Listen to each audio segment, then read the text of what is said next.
ఇప్పుడు సింపుల్గా చెప్పాలి అంటే ఇదే కదా, ఇదే ఒక ఇన్సెక్యూరిటీని డ్రైవ్ చేసే ఒక ఎలిమెంట్. ఒక సింపుల్గా చెప్తే మీరు టీజర్ చూస్తే ఒకడు వాడికి ఇన్సెక్యూరిటీ, వాడికి మెల్లకన్ను, ఆ మెల్లకన్ను కప్పుకోవడానికి కాల్జర్ పెట్టుకుంటున్నాడు.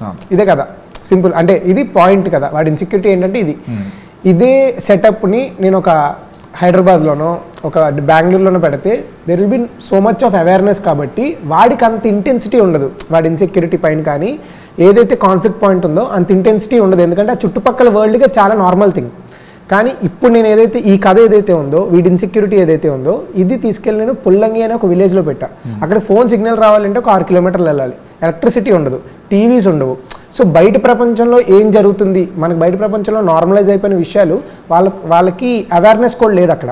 సో అలాంటి ఊరు, వీడి ఇన్సెక్యూరిటీ, సో ఈ రెండు ఎలా కొలైడ్ అవుతున్నాయి, వాళ్ళకి అవేర్నెస్ లేదు.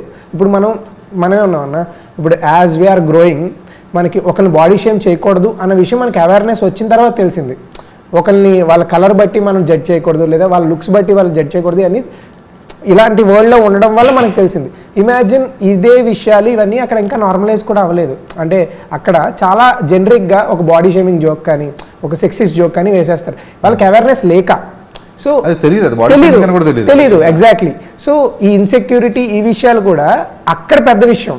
అక్కడ మనకి చాలా చిన్న విషయమే, అక్కడ భూతద్దంలో పెట్టి చూడడం అక్కడ చాలా పెద్ద, ఈడికి చాలా పెద్ద విషయం, ఆ ఊరికి అది ఒక పెద్ద థింగ్.